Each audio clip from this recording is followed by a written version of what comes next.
नमस्कार, आप देख रहे हैं न्यूज टीवी और मैं हूं आपके साथ मेघा। देखते हैं स्पेशल रिपोर्ट में इस बार आपके लिए क्या है खास।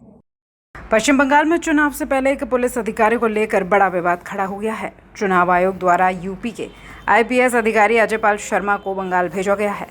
फिलहाल उनकी तैनाती डायमंड हार्बर इलाके में की गई है। हाल ही में अजय पाल शर्मा फलता विधानसभा क्षेत्र में तृणमूल कांग्रेस के उम्मीदवार जहांगीर खान के घर पहुंचे, जहां उन्होंने परिवार और आसपास के लोगों को कथित तौर पर धमकाया। इस घटना का वीडियो सोशल मीडिया पर तेजी से वायरल हो रहा है, जिसके बाद राजनीतिक माहौल गर्मा गया।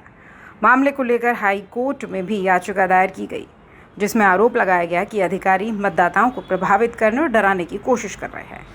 आसपास के जितने भी लोग हैं अच्छी तरह से समझ लें कि अगर किसी ने बदमाशी करी तो उनका कायदे से इलाज किया जाएगा। फिर अगर कहीं से खबर आ गई कि किसी ने कोई खुराफात करने की, किसी को परेशान करने की कोशिश की है, तो फिर उसकी खबर फिर अच्छे से लेंगे हम। ये जहांगीर के घर वाले भी खड़े हैं, उसको बता देना कायदे से।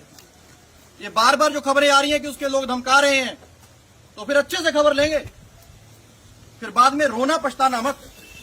वहीं तृणमूल कांग्रेस की सांसद महुआ मोइत्रा ने भी इस पर तीखी प्रतिक्रिया दी है।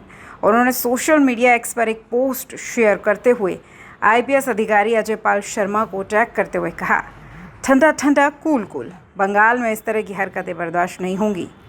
सोशल मीडिया पे ये वीडियो काफ़ी वायरल भी हो रहा है। हालांकि वीडियो के सत्य होने की पुष्टि A1 न्यूज़ टीवी नहीं करता। पश्चिम बंगाल से शांतनु बनर्जी की रिपोर्ट। এসে তখন আমি আমার অফিসের ভিতরে বসে আছি, আমি জানতে পারিনি ওরা এসছে। তারপর দেখলাম আমার সিকিউরিটিকে দেখে তাদের ধমকে চমকেছে এবং তাদের অ্যারেস্ট করে বলে ধমক দিয়েছে। তার কিছুক্ষণ পরে আমার অফিসের স্টাফরা বললো যে এরকম ওরা এসছে, পুলিশ অফিসার এসছে, সিআরপিএফ এসছে, এসে সিকিউরিটিকে ধমকাচ্ছে। তারপর আমি বাইরে বেরিয়ে ওদেরকে চাপ সৃষ্টি করলাম আমার সিকিউরিটিকে, যে তোমরা এসপির অর্ডারটা বানাতে দেবে, আমার কাছে আছো, আমার কথাটা শুনবে। ওরা ওখানে গিয়ে তুমি ওই ধমক চমকে কেন গেছো বা কি এইসব বলার পরে, চেনামি করার পরে ওরা আস্তে আস্তে চলে গিয়ে আমার পাড়ার ভিতরে গিয়ে আমার বাড়ির কাছে গিয়ে আমার বাড়ি থেকে ধমক চমক দিয়ে বড় বড় ডায়লগ কথা বলে চলে গেছে। কিন্তু ওই যেটা আমরা ইলেকশন কমিশনের যে রুলস আছে, নিয়ম আছে, যে একজন পুলিশ অবজারভার এক্সিকিউটিভ অফিসার উনি পারেন না যে সশরীরে কোথাও উপস্থিত থেকে কাউকে ধমক চমক দেওয়া। ওনার যদি কিছু বলার থাকে লোকাল এসপিকে জানাবে, লোকাল থানাকে জানাবে, তাদের মারফতে কিছু করা। ওরা লোকাল পুলিশও দিচ্ছে না, কাউকে দিচ্ছে না, ডাইরেক্ট সিআরপিএফ নিয়ে গিয়ে শুধু আমার বাড়িতে না, আমার যারা সহকর্মী আছেন, প্রত্যেকটা অঞ্চলে যারা অঞ্চল সভাপতি আছে, নেতাকর্মীরা আছেন, তাদের বাড়ি থেকে ধমক চমক দিচ্ছে, রেড করছে। রাতে অন্ধকারে গিয়েও সিআরপিএফ গিয়ে আমাদের মায়েদের বোনদের ওপর ধমক দিচ্ছে, শিলধ্বনি করার মধ্যে বুদ্ধিমান কথা বলছে এবং ভয় দেখাচ্ছে।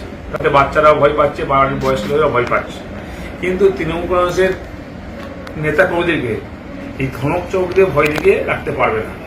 উনি নিজেকে সিংহ মনে করে সিনেমার আর্টিস্টে, আমরাও পুষ্পা, ঝুঁকেগা नहीं। स्पेशल रिपोर्ट में फिलहाल इतना ही। आप देखते रहे न्यूज टीवी। नमस्कार।